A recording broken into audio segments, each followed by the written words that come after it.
உலகளாவிய தமிழ் சொந்தங்களுக்கு வணக்கம். இது உங்கள் காந்தினி சமையல் சேனல். இன்றைக்கி நம்ம மணத்தக்காளி பறித்து எடுத்துகிட்டு போயிட்டு ஜூஸ் போடலாங்க. வித்தியாசமான ஒரு ஜூஸ் போடலாம். நம்ம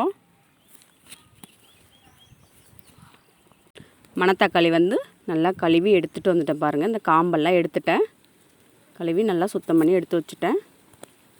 நம்ம இதை ஜூஸ் போட்டுக்கலாம். மிக்ஸி ஜாருக்கு மாற்றிக்கலாம். சேர்த்துட்டோம். நம்ம சர்க்கரை சேர்த்துக்கலாம், பால் சேர்த்துக்கலாம். பால் சேர்த்துட்டு நல்லா கொஞ்சம் கலந்து விட்டுருங்க. உங்கள்கிட்ட பாலுன்னா நீங்கள் தண்ணி கூட சேர்த்து அரைச்சிக்குங்க. பாருங்கள், நம்ம நல்லா அரைச்சி எடுத்துட்டோம். மாற்றிக்கலாம். நீங்கள் ஃபில்டர் வேணுனாலும் பண்ணிக்கோங்க, இல்லை அப்படியே குடிக்கிறதா இருந்தாலும் பரவாயில்லைங்க. இன்னும் கொஞ்சம் நம்ம பால் சேர்த்துக்கலாம், இல்லை தண்ணி சேர்த்துக்கலாம். சேர்த்துட்டு நல்லா கலந்து விட்டுடலாங்க. இந்த மணத்தக்காளிக்கு 2 பேர் இருக்குது. மணித்தக்காளின்னு சொல்லுவாங்க, மிளகு தக்காளின்னு சொல்லுவாங்க.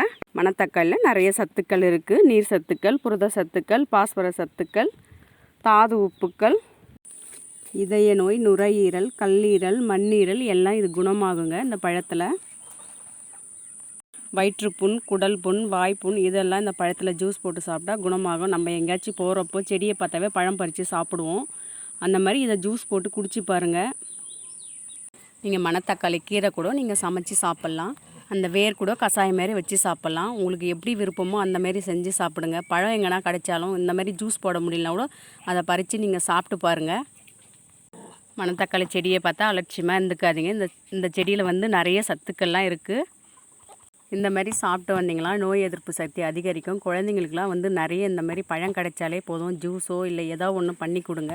இந்த வத்தல் கூட வாங்கிட்டு குழம்பு வச்சு நீங்கள் சாப்பிடுங்க.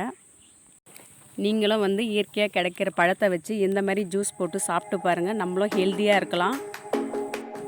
இந்த வீடியோ பிடிச்சிருந்தால் லைக் பண்ணுங்கள், ஷேர் பண்ணுங்கள், கமெண்ட் பண்ணுங்கள். மறக்காமல் காந்தினி சமையல் சேனலுக்கு சப்ஸ்கிரைப் பண்ணுங்கள். தேங்க்ஸ் ஃபார் வாட்சிங்.